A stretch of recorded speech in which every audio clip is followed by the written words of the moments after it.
be weary of complacency. It's not about whether or not God's going to be happy with you.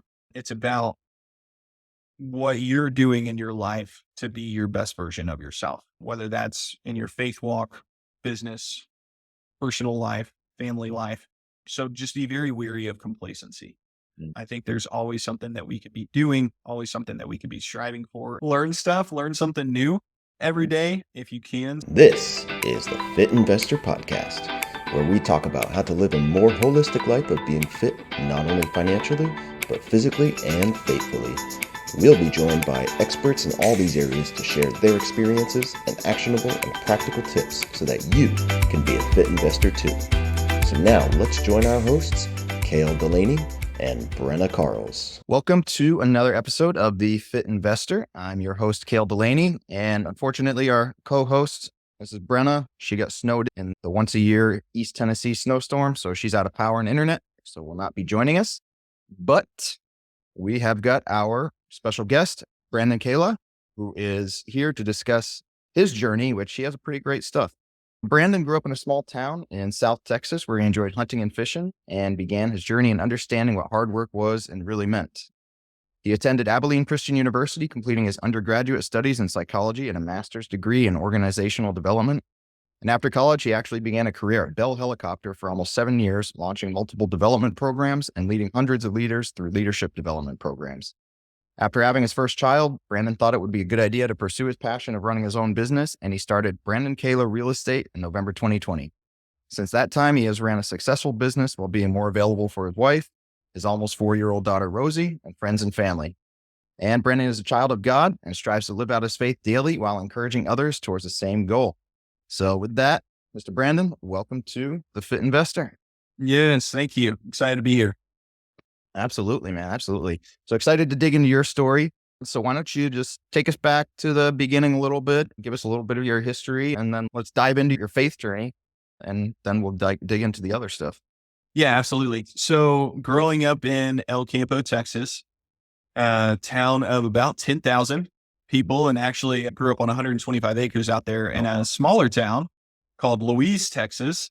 So there were 3 daughters of a guy that was prominent in that area, and one of his daughters was Luis. And so grew up out there, and that was a town of less than 1,000, but went to school in El Campo, church in El Campo, and was very much a pew baby. If anybody can relate to that term, it was basically, all right, you're out into the world, and day after birth, you're in the pews, you're doing church.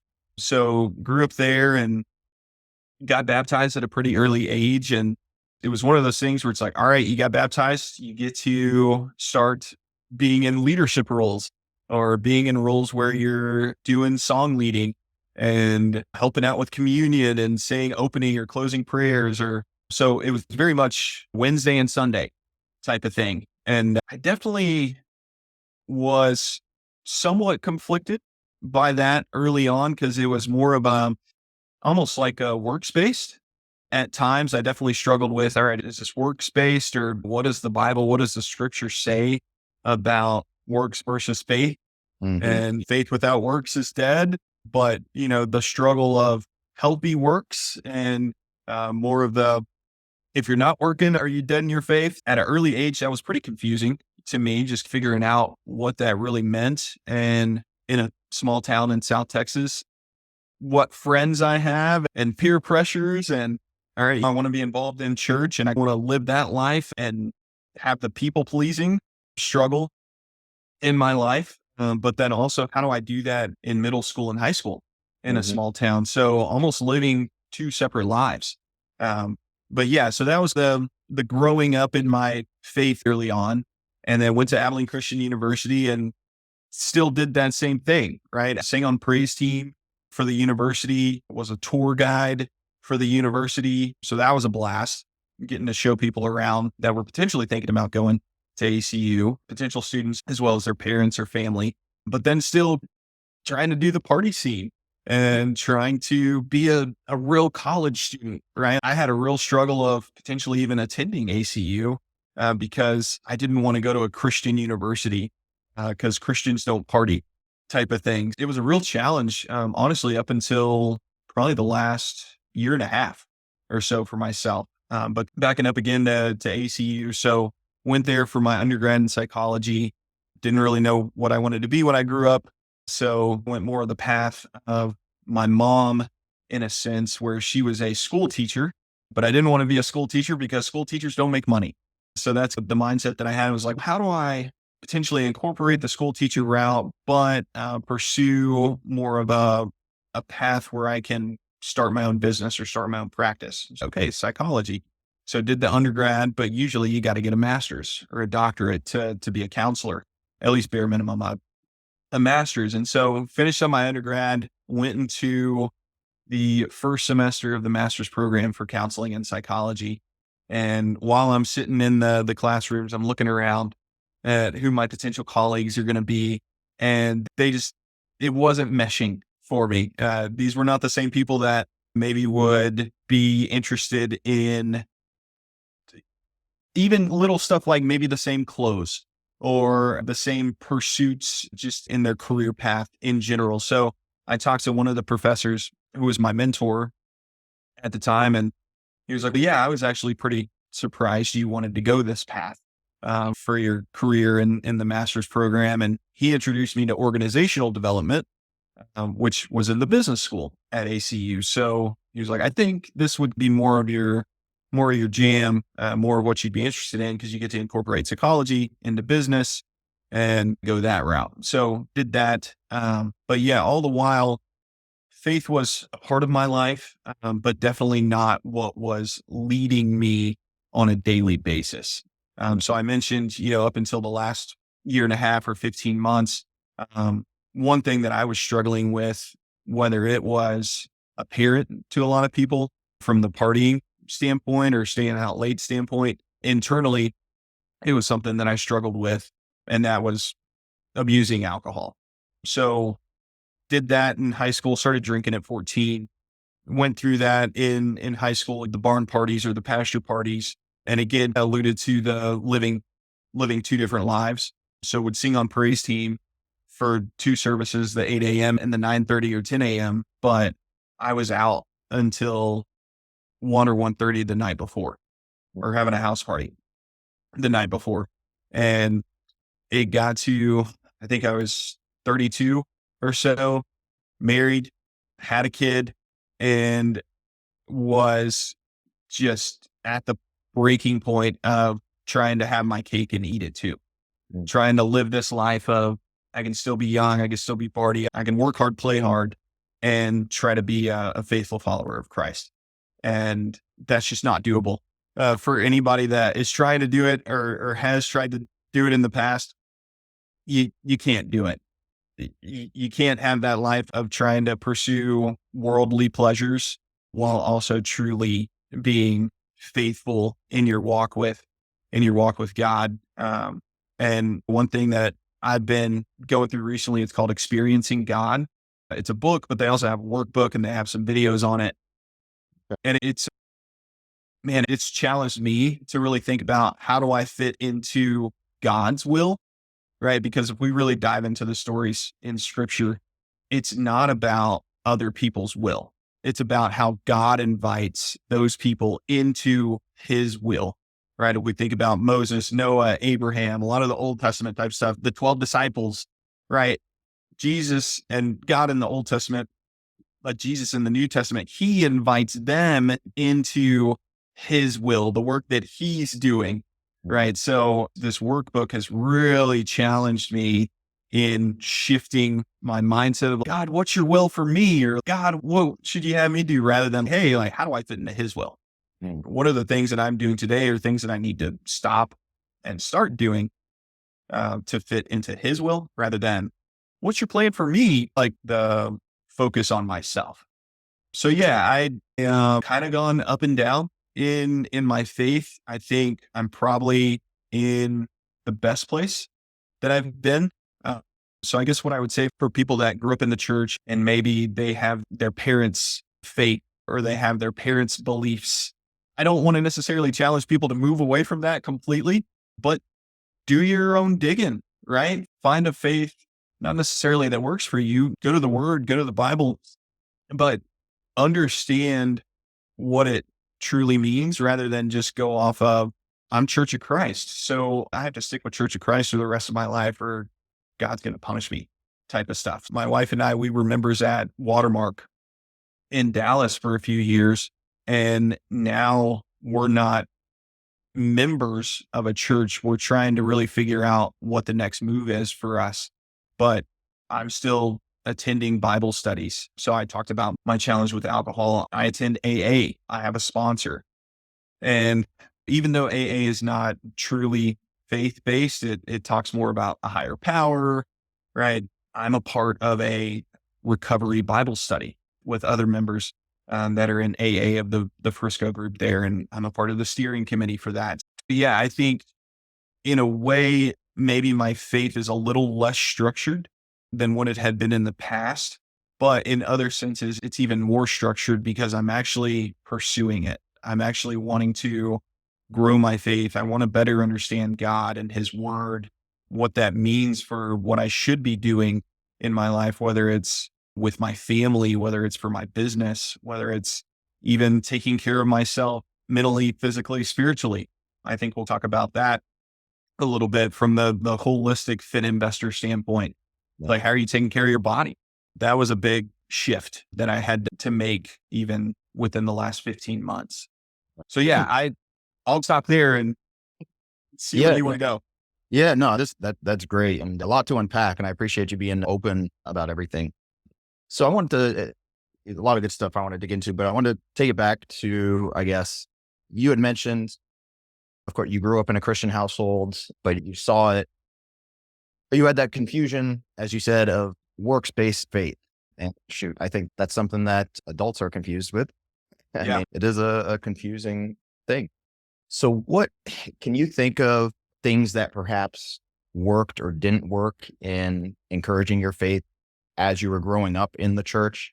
Because like you said, if you get into that mindset of I'd have to do these things to earn my salvation, or if you're in a denomination that is, like you mentioned, Church of Christ, which is typically a lot more formal and has more rigid and rules and stuff like that. Yeah. Don't follow these things, then am I truly saved or am I a good Christian? So as a child growing up in the church and these things, can you think of, again, what encouraged your faith and what discouraged your faith? Yeah. And so for the encouragement side, yeah, I think about it now, the same way I thought about it then, like a path towards Jesus or trying to follow in his footsteps. It's not necessarily a life that you're called to that's going to be easy, Mhm. but it is one that is certainly, in my mind and the experiences that I've had, allowing me to have somewhat of a easier time. And it's the encouragement of it. The friends, youth group was like a really great place to be involved. I still have one of my good friends that actually lives in the North Texas area. There would be times, because it was a really small town. On a good Sunday, we'd probably have 100 people that were there. So you would get plugged in and you would have these tight knit group of people. Now, on the other encouraging side, you got to be involved in leadership type of roles very early on. At 11, 12 years old, you're learning how to lead worship. You're learning how to not only read music or keep if it's a 2-2 or a 4-4 or a 3-4, whatever, like all the songs in faith and praise that you're getting into. That was the hymnals for Church of Christ. But you're, as a 12-year-old, as a 13-year-old, early teen, you're leading 50, 60, 70 people at a very early age, right? So the comfort level and the confidence that you're starting to get in not only leading people in worship, but having conversations with 50-year-olds, 60-year-olds, right, about life, that was extremely encouraging.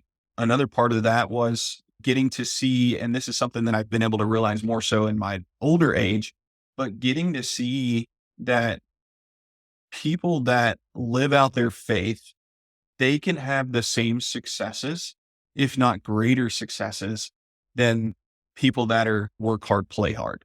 Right. Or to get ahead in business, you got to be X, Y, and Z. Right. That's not necessarily true. Right. And in the home, that's actually a struggle that I had. So I mentioned my mom in my formative years. So she got remarried when I was 9, I believe. So I think in 3rd grade. And she was married to my stepfather until my freshman year of college.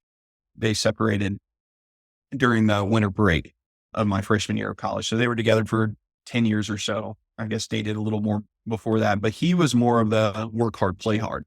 Like when we were going to church on Wednesday and Sunday, he was not.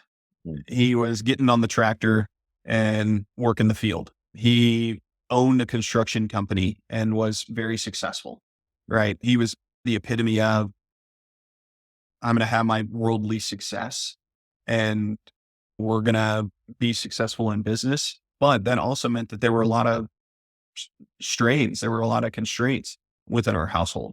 But the encouraging side of it was getting to be around business leaders, city leaders in the church that they lived out their faith. They focused on that first and they had those successes. So I think early on in life, I didn't really catch on to that as quickly as I would have liked. But later on in life, it's, hey, man, these Christian men, these Christian women, they can have very successful ventures in business, and they can also love their family, and they can also not drink. So that was encouraging. The flip side of that, kind of the discouraging part, was I think more of the checking boxes. And there was a lot of challenge with checking boxes where, hey, if we didn't go on Wednesday for whatever reason, like maybe I had a basketball game on Wednesday night at 6:00 and church was at 7, and we just didn't make it because I had a middle school basketball game. And then maybe that very next Sunday, we were going to the deer lease or going to the Bay House and we were going to be out of town. If you missed a Wednesday and a Sunday in a row, like people would write you a letter or people would call you and be like, hey, like, are y'all good? Are y'all still coming? And I think the check-ins are great, but it was the underlying reason for the check-in. Right. Hey, you weren't there 2 days in a row. Or, hey, you weren't here Sunday morning. You're going to be here Sunday evening so you can take communion, right? It was hey, you got to check the box to make sure you're doing what you need to do to fit in with this congregation specifically. Another one that I just laugh at now. And again, it was a smaller church. You got people from different generations, but the idea of having your seat. And this is where I sit every single week. And even my gran did that. My gran, she passed away about 2 years ago, but she had her seat and she had her like foot pedestal that she could put her feet on to help with her blood circulation type of stuff. And it was very much, this is Gran's seat. This is Trudy's seat. And on Easter or a Christmas or Thanksgiving might come around and there's families visiting. And maybe we get there 5 minutes later than what we normally would, and her seat is taken. Right. And it was just like a big ordeal of having to get her footstool and having to potentially move that or having to ask people to move. So I think a lot of the kind of unwritten rules of certain, maybe congregations rather than denominations, it was definitely, you look back at some of that stuff and you're like, all right, does God really care where you sit? Right. I don't think he does. So yeah, I guess another discouraging one is like growing up in the church, people start to have these expectations of you, and you need to show up the same way every single week. And I would probably consider myself more of an extrovert. And I think a lot of other people would consider myself more of an extrovert. As I've gotten older though, I'm probably more of an ambivert, where it's in the middle of the introvert extrovert. There are times where, like when I was at Bell Helicopter, I would do leadership training. So facilitate courses or workshops for 4 hours or maybe an entire day. And then after that 8 hours, I didn't want to talk when I got home. I needed to recharge my batteries, right? I needed to go mow the yard or go pull some weeds to get my energy back.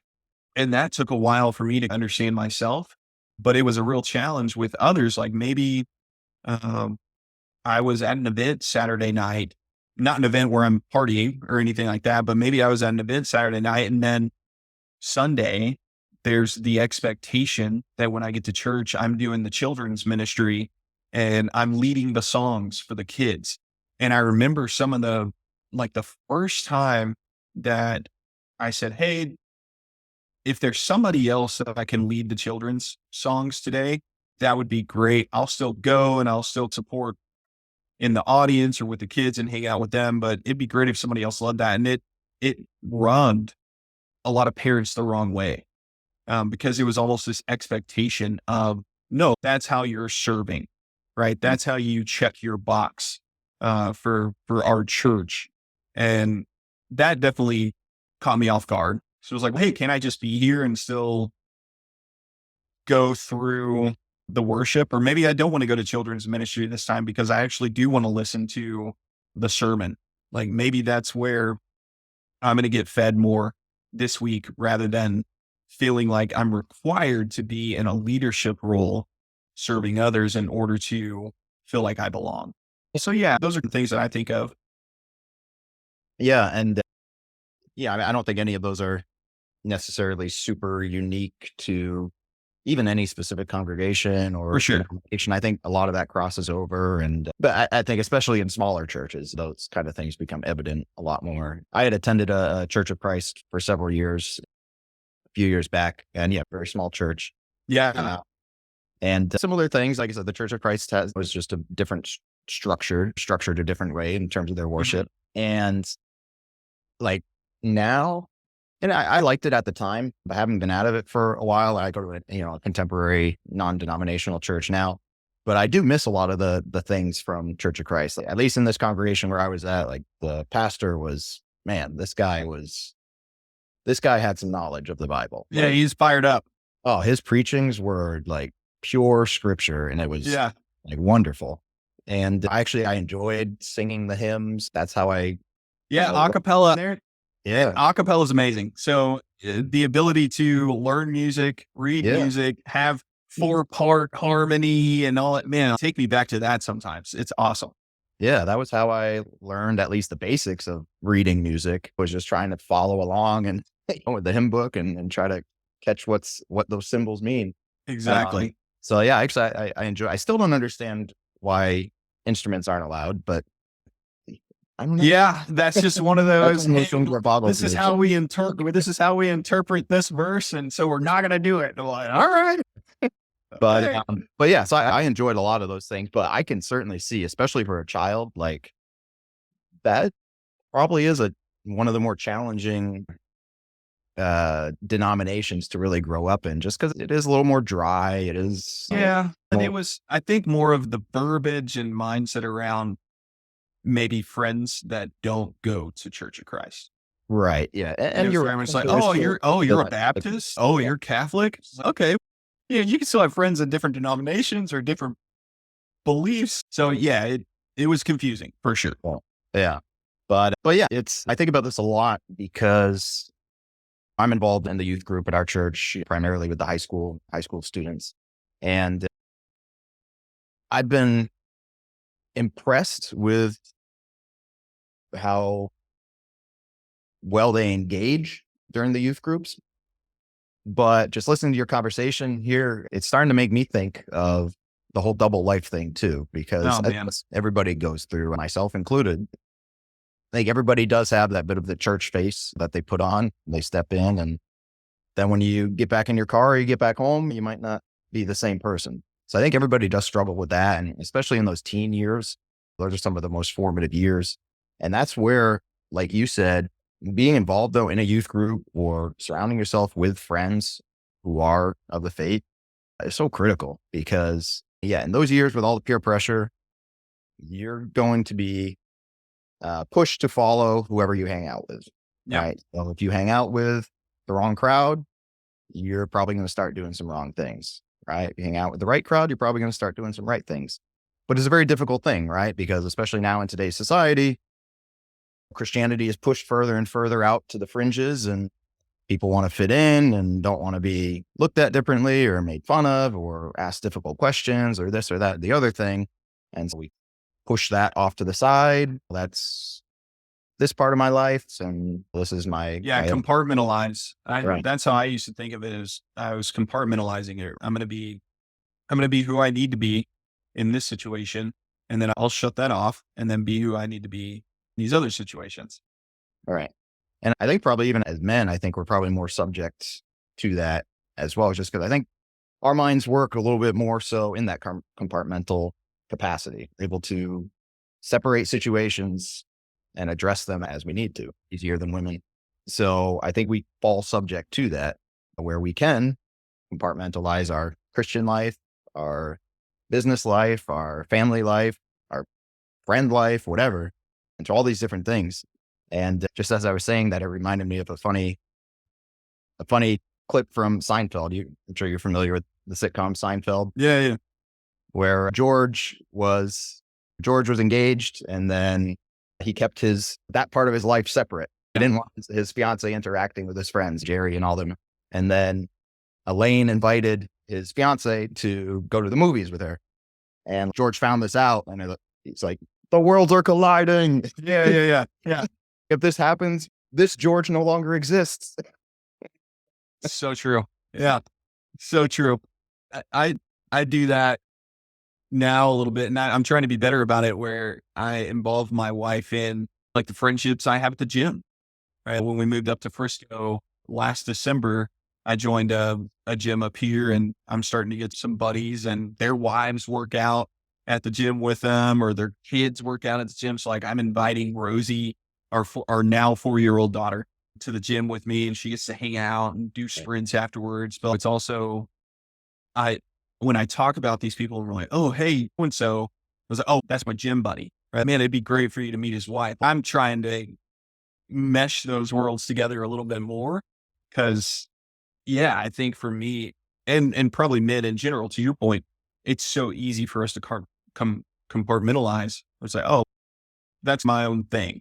Like the gym's my own thing. Right? Yeah, we can talk about family stuff when we're at home. Well, how was your workout? It's like, that's good. Right. Anything else? I was really bad about that when working for Bell Helicopters. Like, how was work? It's like, yeah, it's good. I don't really have any reason to talk to you about it. I don't know. Give your wife a little bit of tea or something that happened during the day, or the leadership program that I facilitated that day. Right. Rather than shutting off. It's like, all right, I'm not talking about work. We're focusing on this. Because with work or working out or your spiritual life, like all of those do mesh together, I feel like. One thing that I would talk to people about in the workplace with like coaching was, you're going to potentially be a little bit different person in this setting. Let's call it 70-30, right? 70% of it while you're at work is just going to be work, Brandon. Mhm. But there's that other 30% where if you're trying to be a caring and thoughtful person at home, right? That's more of your 70-30 there. That 30% is going to bleed over.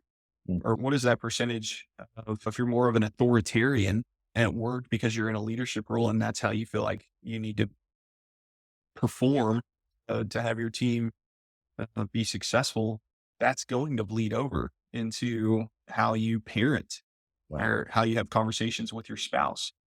So I try to incorporate those as much. So sorry, George, sorry, Seinfeld. But yeah, that's so true. That is so true. Yeah. And that's the difficult thing, because I think especially if you and your spouse if you're involved in different careers or just completely different things, it's very difficult to relate in that. Absolutely. And have to explain or describe things in detail so it becomes, and I struggle with this a lot. It becomes very easy, or much easier, to just, like you said, yeah, it's good. That's all you need to know. It's something important, I'll tell you. If not, it is what it is. Yeah.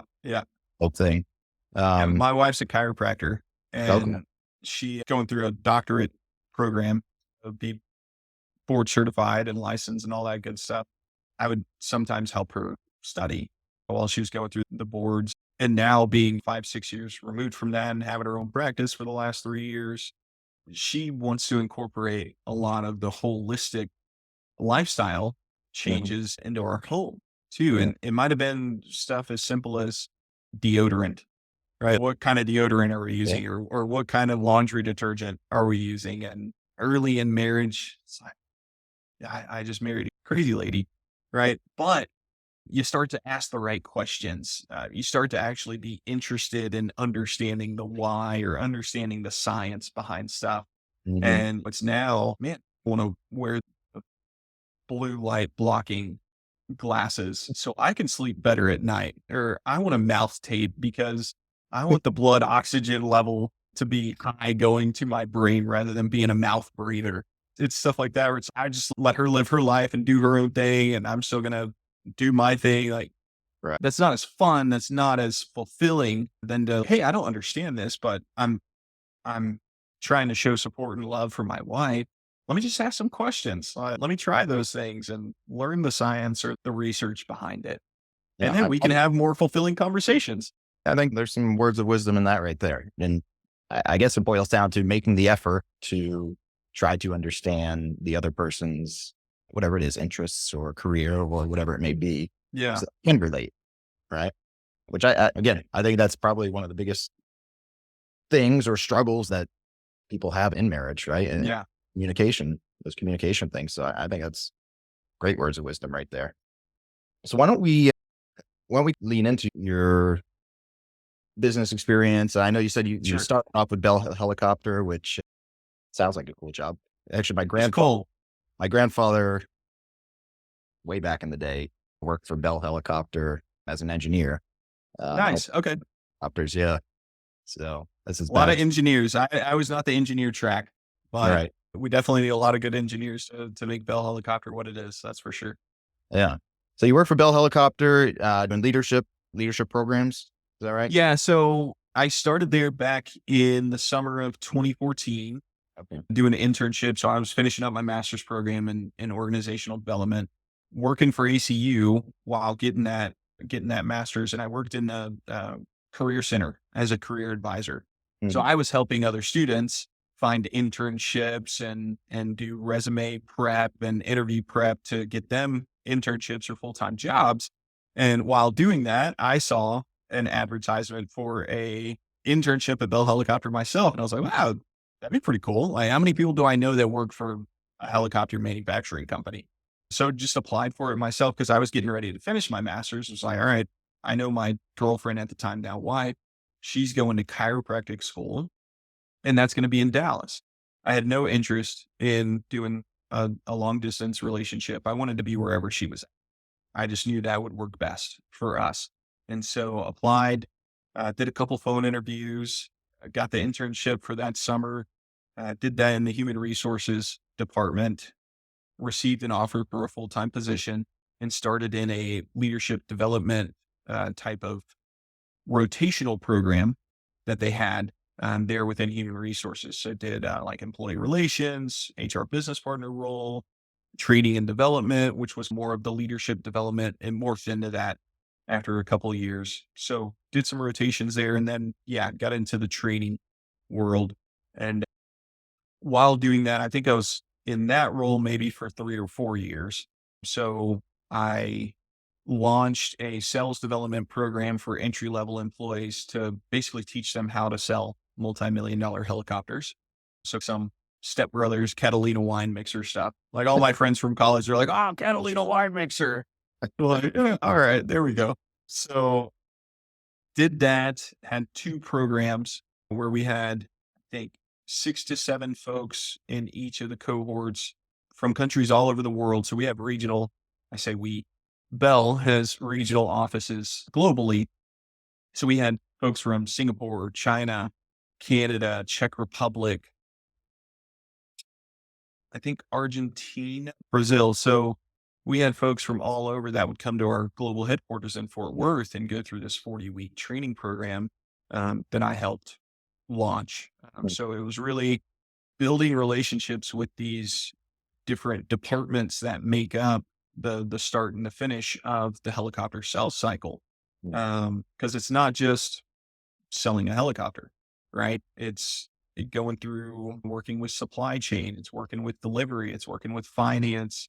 It's working with ITAR type of restrictions. Like, is your customer in a country that has a good relationship with the United States, or do they not have a good relationship with the United States? Or we could sell helicopters to them, but they can't get ITAR, or they can't get certain night vision goggles, or the financing piece of it. How are they funding this purchase? I've heard stories of they're trying to buy helicopters with bars of gold type of stuff. And if you don't know the ins and outs of that as a new salesperson, maybe you're making promises to customers that the company can't match up with. So walking them through that 40-week program, did 2 cohorts of that, leading that, and then also doing leadership development. So we had an entry level program called Elevate, and then a more senior leader program called Lift. So launching those and having 3 or 4 offsites, like in person, where we've got these cohorts of 20 to 25 leaders that are from different functions within the organization, and walking them through not only what it means to be a leader at Bell, but what it means to be a leader that people want to follow. Right. Because a lot of these people, the majority of them, right? How do you get to your first leadership position? It's by being a high performing individual contributor, Right. right? We say, hey, we've got Kale here. He's a rock star individual contributor. We really want him to be in a leadership role. And we say, Kale, we're going to promote you. Now you're a leader of 10 people, but we haven't given you the framework of what it means now to shift from being an individual contributor to supporting individual contributors as a leader, right? There's some stuff that you have to let go of, or you have to leave at the door that made you a high performing individual that now would maybe make you a boss that somebody doesn't want to work for. So having to have those conversations and walk through scenarios, performance management type of stuff, that was an amazing opportunity at Bell, because it also helped me in my potential leadership capabilities and how I wanted to be seen as even a leader that might be in a individual contributor role, but also a leader outside of the workplace. I was going to say, it sounds like it's probably the perfect setup for developing you into, or developing the skill sets to be able to eventually launch your own business like you have. And that was, I think it was 2020, right? That you 2020, yeah, COVID happened. All right. Had our daughter in December of 2019. Okay. And then COVID happened March 2020. So everybody works from home. I've got the newborn. I get to experience that as a new parent, and the wife's at home too. And man, it was just such a amazing experience to be home, to get to hang out with my daughter, get to hang out with the family, get to help with diaper changes, help with naps, and still work. And then in, I think, August of 2020, the executive leadership team made a pretty impromptu decision that, hey, everybody's going to come back into the office like starting October. And we did what we would call 980s. So you would work your 80 hours, right? If you have 2 regular work weeks for 40 hours, 40 and 40 is 80. But you would work a couple extra hours some days. So you would do 80 hours in 9 days. So you'd have a full work week of 5 days, and then you would have every other Friday off, basically. And I let my wife know, hey, we're going back to the office. I'm going to be like every other Friday off. And she pretty much said, absolutely not. So I was like, all right, I can support this. I just need your support in like whatever venture I decide to pursue. And she was like, yep, not a lot of thinking, not a lot of processing. It was just like, I support you. Okay. And we had owned our house back in 2015. I bought a month before we got married. So the house that we were in, we owned. I was like, I've always talked to you about potentially wanting to build a portfolio, get into real estate, maybe have that be an income stream. So I don't know what your mindset is on passive, or nothing's really passive. Yeah. So probably back then I was saying this could be our opportunity to have passive income and not work. And what's the best way to learn that? Just go ahead and jump into real estate full time. And so got my license in, I think it was by the time I was licensed in starting to practice, it was about 3 months. So that was November of 2020, and had a little bit of a nest egg. I was horrible about taking vacation.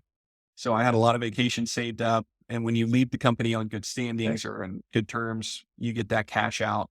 So I had that nest egg and I was like, all right, as long as I can make the same amount of money that I made at Bell, and I have more flexibility and I have more freedom to be with my family, and not freedom in the sense of I work whenever I want to work.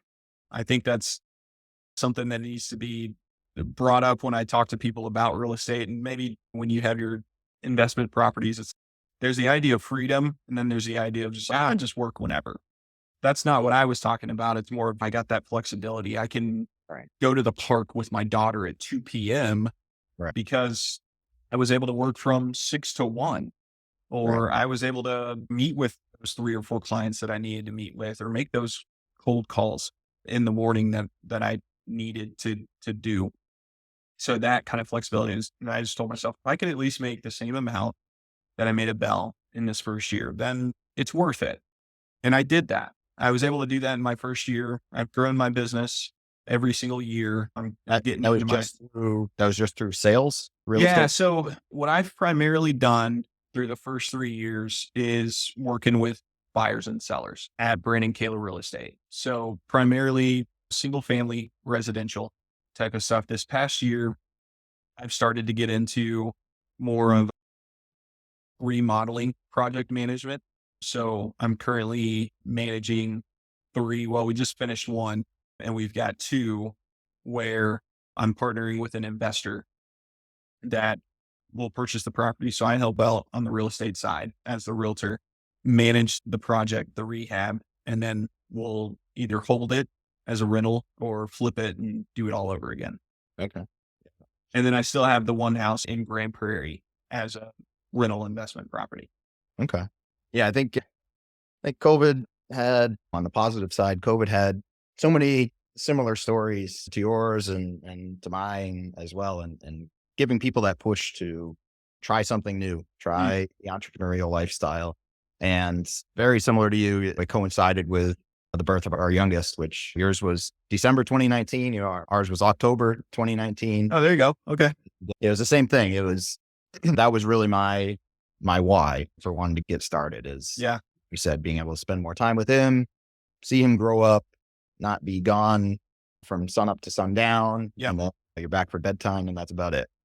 For sure. If you're back for bedtime. So that was the big impetus for me for getting started in this. It sounds like I was similar with you.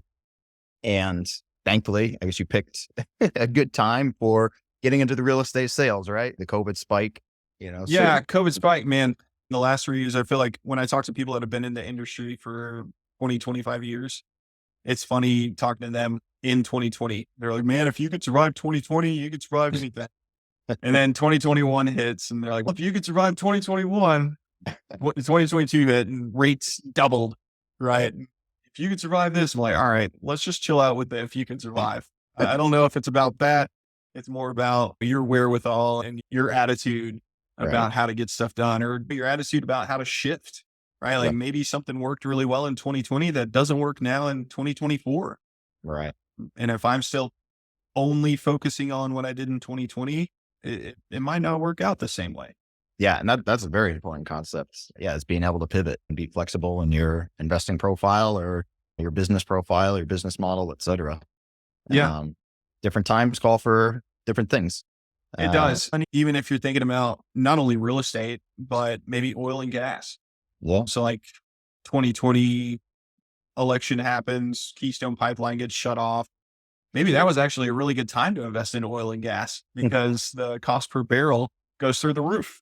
Right. And now we're seeing some shifts in the electric vehicles.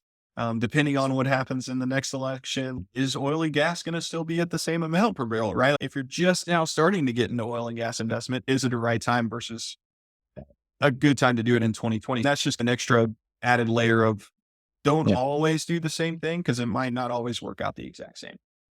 Hey guys, it's Brandon Kahla, CEO and co-founder of The Mortgage Shop. When I'm not spending my time searching for the best pizza in town, working out, because of pizza, or fighting sharks as Kale likes to say, I spend my time educating clients on the best investment products that will help them build generational wealth and making sure their loan process is as smooth as warm butter on a piece of toast. Call us today to get started with your investment journey at 800-816-7982 or, to talk more about pizza. Talk to you soon. Yeah, looking at the macroeconomic factors, when I took a quick look at your website before this, and the one thing that stood out to me, which I'd love for you to expound upon a little, is I saw you have a giving back tab, right? Yeah. Which is excellent. That was the first thing I saw when I saw it. I was like, oh, that's cool. Let me check that out. And I know and I'll let you explain it, but I know there's an organization that you allocate a certain percentage of your commissions to. Yes. But the best part was when you click on that tab, big bold letters, you got the scripture first. Right? Oh, for sure. Yeah. Which was wonderful because that's, again, just like we touched on before with society the way it is right now. Unfortunately, it's becoming more rare and rare to see businesses promoting their faith. Yeah. Also, I commend you for that. And why don't you just tell us about that organization and, why that speaks to your heart? Yeah. And first, this is something that I've really been able to experience more. I talked about that workbook, Experiencing God, but really having more of the mindset of everything that I've been given has been a blessing from God. If I'm not living that out in my business, in my day to day, right? That's a bit of an insult to who I believe has blessed me with it, whether it's little, whether it's a lot. So I try to live that out on a daily basis. And that means that I need to have scripture on my website. That means I need to be in podcasts and not be shooting it or not living with my faith foot forward. That always has to be first for myself, because if it's not first, that's where I get into a situation where I start not having a loving relationship with my wife, like some years of our marriage were, and I start to sneak around and drink alcohol. And so I have to do that first. That has to be daily for myself. But yeah, so Able Speaks, it is a nonprofit here in the Dallas area. And Able is actually the name of the people that run the nonprofit. That was their firstborn son. And he didn't live very long. So he had a congenital issue where basically the doctors told them that if he is born, he is not going to live a very long life. Whatever life he has on this earth is going to be, he's not going to grow up. Right. So in a lot of those situations, I'm not going to say that a doctor encourages aborting or ending the pregnancy. That's for other people to say, but there might be hey, we're giving you the out, or hey, do it for the kid type of thing, because they're not going to have a long life. It's going to be super expensive, right? They put here's all the negative stuff. Right. So here's your easy way out, rather than looking at it as, hey, how do we fit into God's will? What is God telling us about why this is happening to us? Instead of us being in control and being like, oh, the doctor said it's okay if I do this, so I'm just going to go ahead and do it, move on, hopefully have a healthy kid the next time. So Able Speaks, they walked through this themselves, and through that experience, they wanted to support other families that had the same diagnosis for their child. And so that's what they do. And my wife's a part of it. She's actually one of the providers for Able Speaks. So if a mama is needing some chiropractic care, because she's prenatal certified, they will pay for the mom to get chiropractic care, because a lot of this stuff is super expensive when you're going through not only pregnancy as a whole, but maybe when to go to extra doctor visits. Maybe there's surgeries that need to happen for mom or baby during the pregnancy. And then there's, of course, going to be hospital bills. There's going to be really high expenses once the child is born, even if they're alive for a week or a month or a few hours. So this organization supports those moms, babies, and families as a whole to say, if you want to go through the completion of this pregnancy and this birth, we're going to find a way for you to do that. Mm-hmm. Because we believe this child is a gift from God, regardless of if you have minutes, hours, days with them. Right. We believe that if this child can be born, then basically it's finding a solution to the easy out of terminating. No, that's wonderful because number one, the doctors don't know for certain, right? There's been so many examples of situations where doctors have said that they don't have a chance of living. And Yeah, let's talk about miraculous intervention. yeah, it's funny. I actually I was watching a clip yesterday on something where he's now, I think in his 40s or something, but had this, I'd never heard of this disease, but, or I guess like his skin layers won't bond to each other. So whenever he moves, it's like his skin layers rub against each other and just causes this extreme pain. Oh my goodness. He obviously looks very different because of it. But he was just telling a story of how, the doctors told him that he was going to live for weeks, maybe months, and then it took years. And then when he got to be a teenager, he had the mindset shift of okay, they've been telling me I'm not going to make it all these years. Yeah. Clearly I'm not dying from this right now. So I'm going to make the best of it. And really inspiring story. Like he became like a power lifter, which is amazing because just moving is pain for him. Right. He got to hold the Olympic torch for a segment of the journey. So anyway, it just reminded me of that. That's just a perfect example. You just never know what's going to happen. And the fact of the matter is, if God allowed the child to be conceived, who are you to? That's exactly right. Yeah. Yeah. So they're a great organization, local here in the Dallas area. My wife's super, super involved in it, like firsthand. So of course, that's going back to the conversation earlier, just ask questions, right? If your wife is interested in something, get involved in the things she's interested in. So yeah, that's the giving back for Brandon Kahla Real Estate. And it's just awesome to know them and know their story and know all the families that they're helping. Yeah. Because a lot of families out there, they feel like all the information that they're receiving at first is negative. Right? Give it up, start fresh type of thing, rather than, man, what is God calling us to? Right? Why is God putting us through this event? And how do we fit into his will? Yeah. And I think more often than not, whenever we do go through the tragedies, or if we have a background like yourself with alcoholism, more often than not, if we allow it, because I think we're the ones that get in our own way, that can be used to benefit someone else. Yeah. So you mentioned you're in these small groups with other people who have been struggling with alcoholism, et cetera. There you go. If you don't go through it, how are you going to be able to lead or help others who are going through it? Yeah. Right. The same thing with any of these types of tragedies. Now, God forbid to lose a child. I pray I never experience that. But if it does happen, or for the people that does happen to, God can use that to benefit other people. God can use that pain and that tragedy to help other people. And I think that's the mindset that we all need to try to get into, of how can our tragedy be used to bring God glory?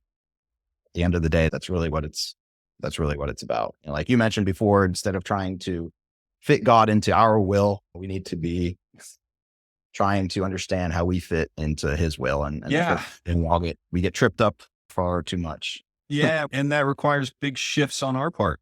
And that's not fun sometimes. No. That's not, wait, I have to do X, Y, and Z, this other path that I was going down. Yeah. Yeah. No, absolutely. But I want to, so I know we're running short on time. I want to touch on the fitness here, because you had mentioned it earlier that, of course, your faith played a bit of a role in your fitness journey as well. Mm-hmm. So your mindset of, if I'm going to profess to be a Christian, if I'm going to understand the word of scripture, then I need to respect and treat my body a certain way as well. Yeah. And man, I used to say this in more of a mocking tone early in my adulthood, whereas my body's a temple. Right. And I would say that in a mocking tone, right? Especially in college, because when I got out of high school, I was 6'2", 170 pounds. So like super lean, played tennis. So, metabolism was just through the roof type of thing, like mainly relying on genetics type of stuff, or just fast metabolism type of stuff. And just abused my body though, from like an alcohol consumption standpoint, what I ate standpoint, sleep, just all of it, like really was not healthy, but looked healthy, Right. just because I'm younger and because of the faster metabolism type of thing. And I got into my late 20s, early 30s, because I'm 34 now. And my wife and I believe I was 32 and she was 30. We got our life insurance policies set up. And to do the life insurance policy, you got to have the medical exam. Right. And so the tech came to the house, drew blood, did the blood pressure, put me on the scale, and it's 9 a.m. in the morning, right? I haven't really had a ton of stuff in my system as far as coffee or food or anything like that. And remember, I said I was 6'2", 170 pounds. When I left college, I was 6'3", 200 pounds, but like working out on a regular basis type of thing. So like still in good shape, but insides are just completely trashed. So at 32 years old, continuing with the same lifestyle of putting my body through all sorts of stuff, not feeding it, not fueling it, not truly treating it like a temple, like scripture calls us to, right? To actually, hey, this is what God blessed you with. Like, why are you going to put it through this? You only have one body, right? You only have one life. And if you get out what you put in type of thing. So I remember that tech coming over. I was borderline hypertension. So my blood pressure was through the roof at 32. I was 243 pounds. And I think blood pretty much came back mostly within the healthy range, but everything was pretty darn close to the about to be out of healthy range. So since getting out of college, I've gained over 40 pounds. I'm working out, but it's more of I'm going 1 to 2 days a week to just lift weights, not really focusing on the heart health or anything like that.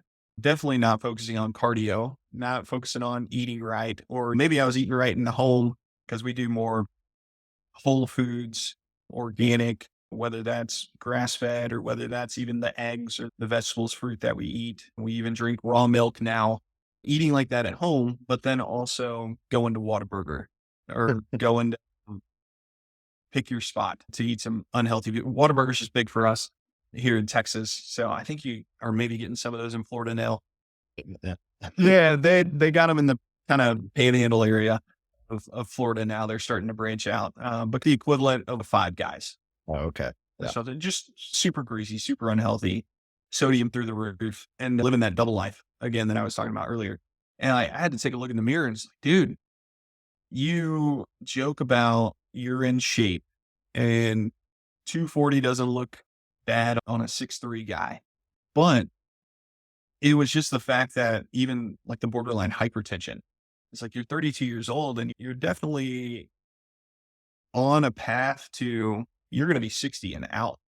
You're going to be 65 and you're going to be out. You're probably going to have psoriasis of the liver because I did more Right. research on what alcohol could and was doing to me. I would go to the dentist and my gums were much more sensitive than what they are today. Even though I flossed, there would still be blood when they're doing that. Of course, I'm like, oh yeah, there's blood, right? Like just stubborn, hard-headed, not willing to look at the facts. And I remember this last time I went back to the dentist and I haven't drank in 15 months. And they were saying the sensitivity level of my gums then was like a 4 or 5 on a scale of 5. And this last time it was 1 and 2. Right. So like even making those choices in my life for 15 months, how Mhm. drastically it's changed for the better. I was at 243. Now I'm at 207. I even shift the gym that I went to. So started going to more of a hard nosed CrossFit gym, where it's not just, I'm going into LA Fitness and I'm throwing around some 90-pound dumbbells for 3 sets of 6 and feeling good about myself and then hitting a sauna for 15 minutes. No, like I'm in pain for 45 to 60 minutes. It's helping me grow. It's helping me mentally as well as physically. And I would say even spiritually in my faith walk, God doesn't call us to an easy life. Mhm. He says, yeah, the yoke is going to be lighter, right? We're not going to have has heavy burdens, but we are not called to an easy life. So being able to incorporate that even into my fitness journey, where it's like, God doesn't call me just to a 20-minute walk Right. every day. Maybe God is calling me to a life where I'm having to lift really heavy weights and it's super uncomfortable. And I'm having to learn how to do these type of pull-ups or these type of jump ropes. And actually that's really good for me, because if I don't do hard things like that, I get in trouble with not being humble. Right. I get in trouble with maybe being overly confident, and overconfidence sent me down a path that was not healthy, Right. not only for myself, but also for my family and my friends and my business, Mm. right? This path of challenge, this path of more of an approach to humility, that's actually the better path for me. I hadn't really thought of it that way, but that's a good point.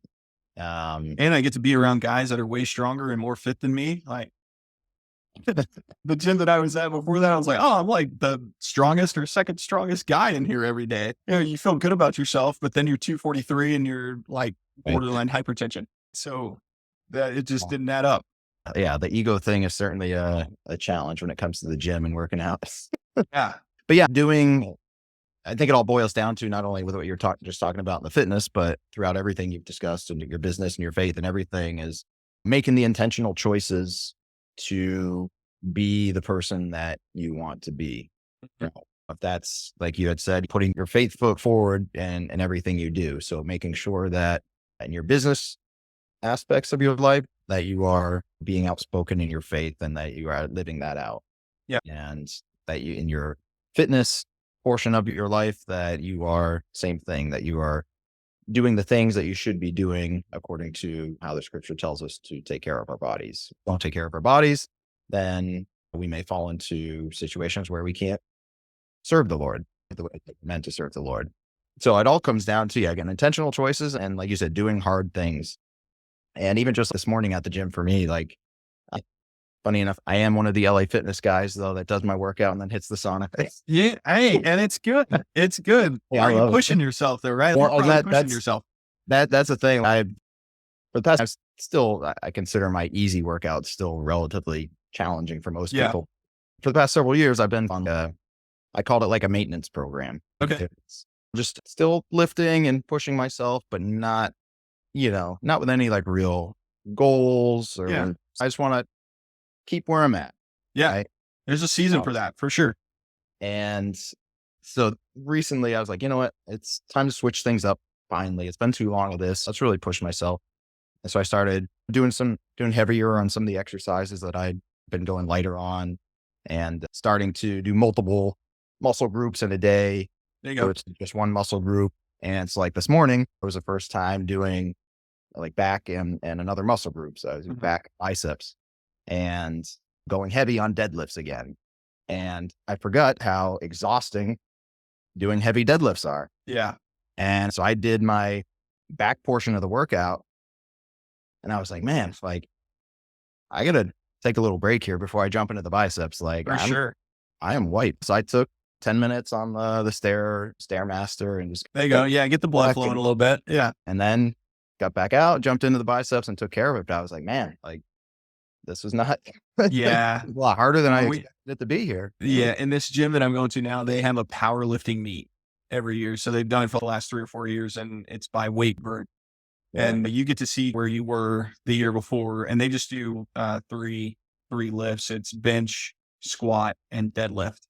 And this was the first year. Yeah. And this was the first year that I was there. So I got my like benchmarks of where I'm at this year. But even like, all right, I'm doing this weight on deadlift, and I've never done that before. So that's a PR for me. But then these dudes are in there doing five plates on each side, or they're throwing up 550 or 575. And I'm like, all right, I feel good about what I did, but I got a ways to go. And that might not be my goal. It's not my goal, right? I have no intention of going to that many plates, but you're doing great, right? You're doing better than what you did yesterday. Is there an opportunity to get a little bit better today and then the next day, right? Rather than the complacency, Right. and being like, oh, I'm good, whether it's in your faith, whether it's in your business, whether it's any aspect of life. Right. Yeah, absolutely. Absolutely. Brandon, I really appreciate you sharing your story with us. Lots of good tips, lots of good wisdom. We like to ask our guests to share just 3 actionable or practical tips for our audience based on what we've discussed. Yeah, man, 3 actionable tips. I guess I'll start with the last one that I just said. As the first one, it's be weary of complacency. Hmm. Um, I'll tie it back to something that I'll struggle with from time to time. And it's, all right, life is good. Can I just coast Right. here? Or, man, I've been sober for 15 months. Is this an opportunity to dip my toe back in? Or, man, I've read the Bible for 20 days in a row. God's not going to be upset if I don't read it today. And it's not about whether or not God's going to be happy with you. It's about what you're doing in your life to be your best version of yourself, whether that's in your faith walk, business, personal life, family life. So just be very weary of complacency. Mm. I think there's always something that we could be doing, always something that we could be striving for. And it doesn't mean we have to make more money. It doesn't mean we have to lift more weights or we have to lose a certain amount of weight, but there's opportunities for us to be doing something always. Right. Mhm. Another thing, I guess number 2 would be like learn stuff, learn something new every day if you can. So I'm really bad about reading books. But one thing that I've challenged myself to do is to start reading books on things that maybe I've said I would be interested in at one point, and then I just put it in the back of my mind and never think about it. So one book that my wife got me was the Book of Enoch, and I've been starting to dabble in that and learning about Enoch and who he was, and there's stuff about the Nephilim and giants and just a whole bunch of stuff. That's an interesting read. That one's It's interesting. very interesting read. And being able to listen to commentary or podcasts or read other books about was this all just, or was that real? Was it not fairy tale, but thinking about, was it more like how Jesus would talk about parables in the New Testament, right? But just really diving into a topic that's new and not just completely shutting down whether it's true or whether it's not true and leaving it at that, but allowing myself to dive into it a little bit more. And then, man, number 3. So I guess I know exactly what I'm going to say, but how I phrase it, having a 4-year-old, that's a horrible way of starting that, but she's only going to be 4 once. Right. And I guess it's more phrasing, take the time to be with your family, take the time to be with your kids, because she's only going to want to have me hold her for a certain amount of more times. She's Right. only going to want me to hold her for a number of years. She's only going to call me daddy until a certain age. Right. I'm her best friend for a finite period of time. No. And that is going to change. So make the memories. And I really struggle with that every year. We get a pink bounce house for her birthday party. And I'm convinced that I'm just going to buy a bounce house because the amount that you pay to rent one for 2 or 3 hours, it's like $400. And if you go online and you buy one commercially or wholesale, you can buy one for $100. Right. So I would have already paid for it after the 4th birthday. So I'm convinced that I need to buy one, especially if we have more kids. But I always complain about buying the bounce house, and it's one of her favorite things. And in the grand scheme of things, it is money, but it's not too much to put us out. It's not going to make us uncomfortable. And man, the memories that she makes on that, and her wanting to jump on the bounce house with me and wanting me to paint my face with her, or wanting to play with Play-Doh at 6:30 in the morning. And instead, am I getting my coffee and starting my day, or am I allowing myself to have those 10 or 15 minutes with my daughter when she wants to hang out with me? Is that an opportunity for me to invest time with her and build a stronger relationship, a stronger bond? Because I only get so many opportunities. I can't remember I'm sure a few people have done it, right? Like you have 18 years with your kids before they go out into the world. And then after that, the amount of time in person with them that you have is like less than, I don't know, 2 years or something like that. Cause they're coming to visit for Christmas or Thanksgiving, but they might move away. And so it's maybe you've got these 18 years. What are you doing with those 18 years? And depending on what you do in those 18 years, they might want to spend more time with you after those 18. But also, depending on what you do in those 18, maybe they don't want to spend any with you. Yeah. So that's the third one for me, and something that I've tried to be a lot more intentional about. And do I need to answer that work text right away, or can I put the phone away for 10 minutes and play dolls? Yeah. Wow. Yeah. That's a good convicting one to leave us up. Yeah. Yeah. One parent to another. I guess that was a good one. Yeah. No, absolutely. You're absolutely right. It is hard though, but yeah, that's good. Very good. So Brandon, if people want to find out more about you or your business or this Able Speaks organization, like what's the best way to link Yeah. up? So to get the Brandon Kahla Real Estate as well as Able Speaks, they can just go to brandonkahlarealestate.com. I tried to make it as easy as possible to find me. So as long as you know how to spell the last name, but brandonkahlarealestate.com is the same, Brandon Kahla Real Estate. That's more of my personal land business. And then for my podcast, I have a separate Instagram account called The Wise Homeowner. And that's also the same on TikTok. So we mentioned at the very beginning of this conversation, the freeze that's happening in Texas and Tennessee and a few other parts of the country. So I posted a video 3 or 4 days ago now that I guess it's like my first viral one. And all it was talking about, hey, if you're living in the home, drip your faucets when it's cold. Don't just shut off your water, right? Because if you shut off your water and it gets to a certain temperature, the pipes are going to freeze. And then if you need to turn on water because you need to take a shower or drink water or wash your dishes, pipes are going to be frozen. Don't do that. Definitely have a key where you can turn it off if a pipe does burst. And it's gotten like 300,000 views and a ton of comments on it right now. And people are like, what's a key? And like trashing on people in Texas. And some people are like, oh yeah, I dripped my faucets and a pipe still burst. And so it's just the TikTok world. But I have clips from my podcast on there, as well as just homeowner advice, whether it's anything from dripping your faucets to filing your homestead exemption, protesting your property taxes, just the stuff that is important for homeowners to know that maybe they weren't taught. Maybe it skipped a generation, like the stuff where how to change a tire. Yeah. These are just the basics of home ownership. Yeah. Very good. Very good. That's awesome. Yeah. So be sure to check out his podcast and his website. And Brandon, thank you very much for joining us. And we'll see you guys for another episode of The Fit Investor. Awesome. Thanks, Cale.